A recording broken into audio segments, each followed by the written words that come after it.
Pulling up my Victron app. My batteries have a 9% state of charge. My voltage is at 10.5051 volts. Low voltage alarms. My system's pulling 15 watts currently. 21 degrees temperature on the battery. I drained my system. 9%. Oh, how do I shut this alarm off?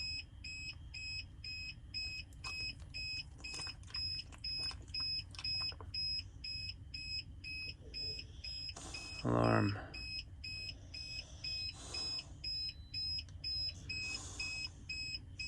I don't know how to make it stop.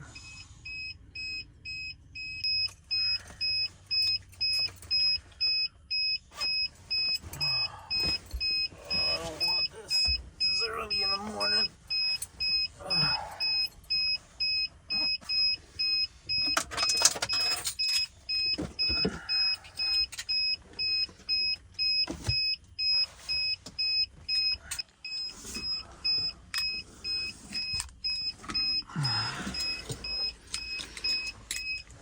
There's Emmy sleeping right over there.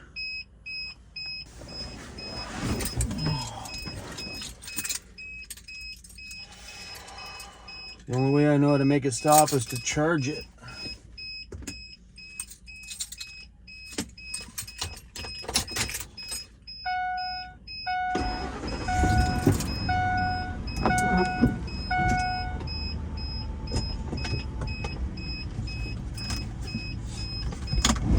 Move out of the way so I don't wake her up.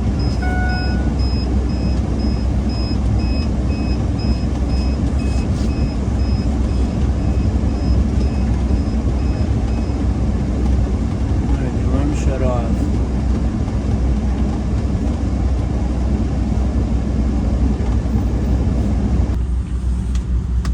Sorry for the rude awakening, buddy.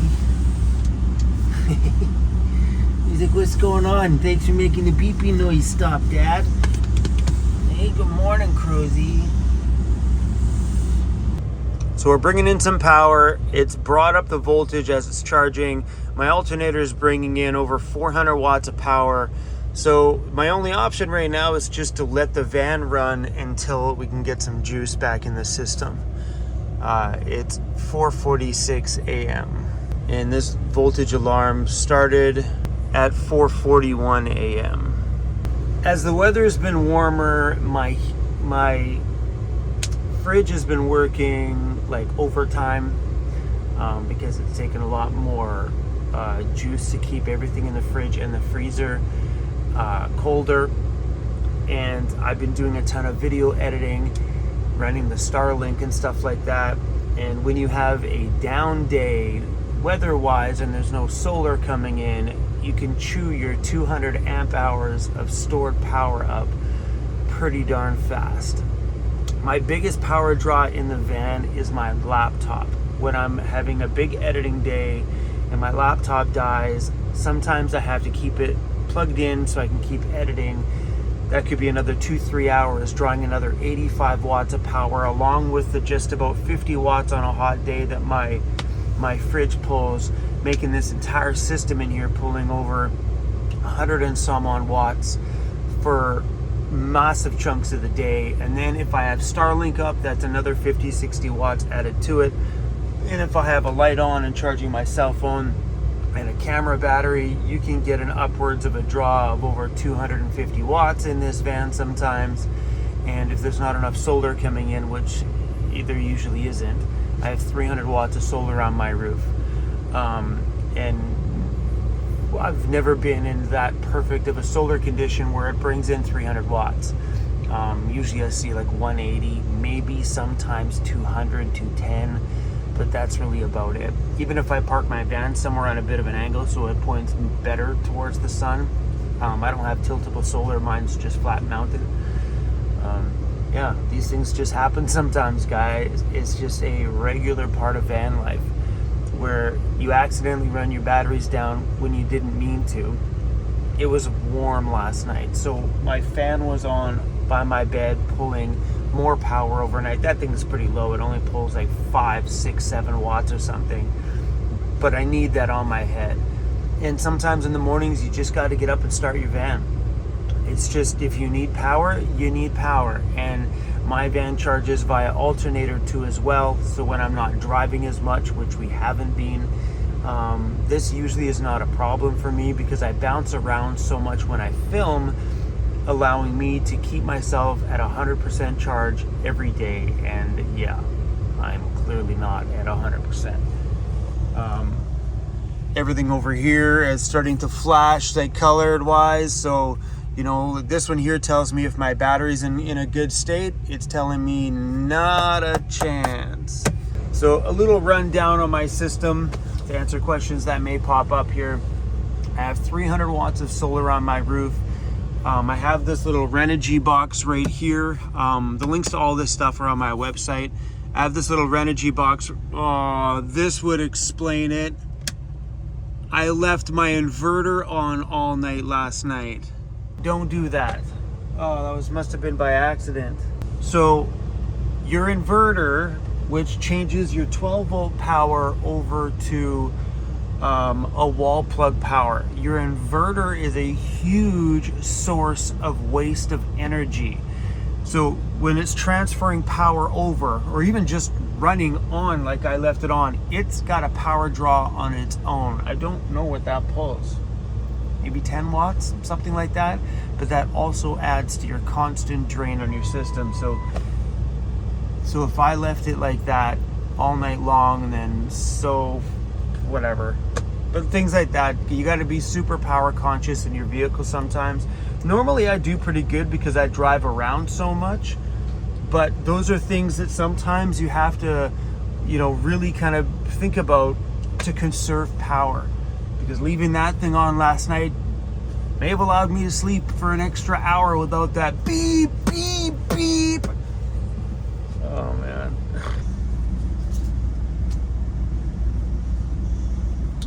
And we've also had some really heavy rain out here. When the East Coast rains, like literally the skies just pour rivers of water. It's nuts. But my back door leaked the other day, and I'm not sure, because I opened it up from the inside, and I'm not sure if it was just not shut right or we have a leak on the back door. So one of my decorative pillows was completely drenched out, where I had to grab the bottom of it and rinse all the water out of it.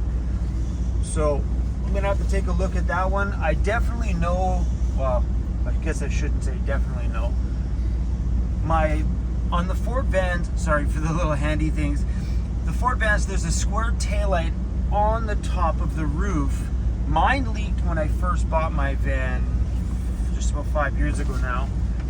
And I ended up pulling that taillight out and gluing it shut. Like, I used construction adhesive glue, whatever it was, and I sealed it completely shut.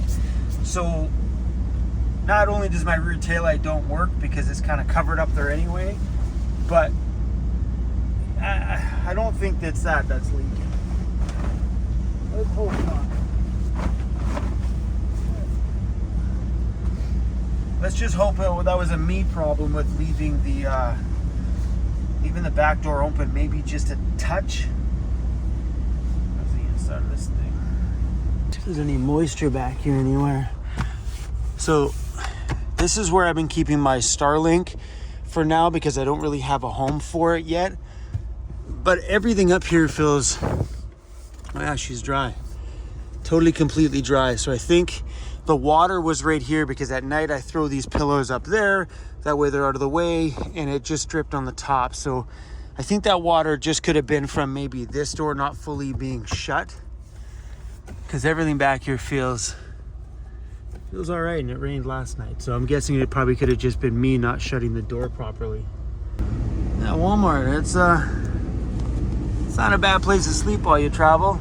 And there's an RV, a guy in a truck, someone in a small SUV, a camper van parked beside where I was, and Emmy's right there. And on the other side of the parking lot is another RV and a car camper and it looks like another truck and camper over there. And I'm the only one here with a jacked up camper van with all the accessories you could ever dream of mounted to the top of it, including solar. I don't see solar on anything around me here. And I'm the only one out here complaining about power. Oh man. So the whole power thing, you just need to be conscious about it. The other day, we were sitting still for 2 days. We didn't move anywhere for 2 days. And when we did move, it was a small amount. You just got to really realize that if you don't keep looking at your battery monitor system, because when I looked at it the other day, it was at 37%. And I didn't check it at the end of that day because there was sun out, and I noticed it was only bringing in 60 watts of power after it was feeding my fridge and whatever else needed power in my van at that time. So it was getting a surplus. I figured, okay, maybe after a whole day in the sun, it'll bring it up to 50, we'll be good. But then I threw up Starlink the next morning for probably 4 hours just to do some video work, and I never checked it afterwards. And when I pulled up here last night, it was probably at 20%. If it was down to that this morning, 9%, it was probably at 20% before I went to bed last night. And I should have checked it, because all I would have had to have done is take the van out for a drive or let it run for a little while or something. Actually, that's nothing else you could do at that point. I'm not going to drive around and try to find a plug somewhere, or I'm not going to go pay $50 at a campground to get a plug. At that point, you just start your van. I mean, you get alternator power coming back, and if I got to spend $10 in fuel right now to get this thing charged back up so I can, you know, go about my day as a normal human being with power in my home, I have no problems doing that whatsoever. But if you're gonna build out, oh, it's getting hot here, gotta shut that heater off. But if you're building a van to live in full time, and you're building an overland rig to go off on big trips, I have 200 amp hours of power, and normally that does me just fine. And I have very low power needs in my van comparative to a lot of other van dwellers. My biggest power draws are my laptop, number one. Number two would be my fridge, because that thing pulls constant power all day, every day. So does my laptop, because I work online. And the third big source in my van now is Starlink internet. And I put it up, use it for as long as I need to use it, and then it gets taken back down and put back in the back of the van. So while it's in use, it's pulling, you know, I can't remember what the thing is, 30, 40, 50, 60 watts, somewhere in there. I don't even remember, it's too early for that. But yeah, that would be another added power source to my already being drained system. So my batteries in my van seem to be doing okay. I had an issue with them a few years ago. They're from just a Canadian battery company called CanBat. I had an issue with them during a very, very cold night. It was minus 30, and my batteries decided to go, we're gonna shut off. It pissed me off because there was still juice left in it. The battery monitor system just kicked out, and it's supposed to kick back on, and it never did. And I wasn't charging, I was discharging. And you can discharge those batteries in cold weather. You're not allowed to charge them in cold weather. But if that battery would have allowed me to continue to discharge, we could have kept the heater on that minus 30 night, and the heater shut off. So, yeah. So anyway, forget about that. I'm blah, blah, blahing at this point. I'll try and link that video at the end of this one if you didn't see that one. It was a cold night for sure. I've never been in minus 32 degrees Celsius before. Like, I got outside and everything on my nose felt dry, and everything that was wet in my nose just froze solid. I've never experienced that feeling before. As you were breathing, you could feel it freezing on your lips. It was nuts. To have no batteries to run a heater or anything like that, and it was so cold that my propane wouldn't fire because you know, when things get too cold, the propane kind of gels up, I guess, and I couldn't heat myself via my stovetop in my van. And because my heater wasn't working, I couldn't heat propane bottles. It was a gong show. But my situation today is all self-done. Like, I wouldn't have been in this scenario if I would have been watching my battery monitor system over the last few days and making sure that I got enough power into it. I could have plugged in somewhere, or I could have just driven a little bit more and gone on, did some more adventure videos on the move. And that's what I'm gonna have to do today. I'm gonna have to get on the move, go for a cruise around, and get my system back up to snuff. Can't believe I bought these shoes. Come on, me and a pair of white sneakers.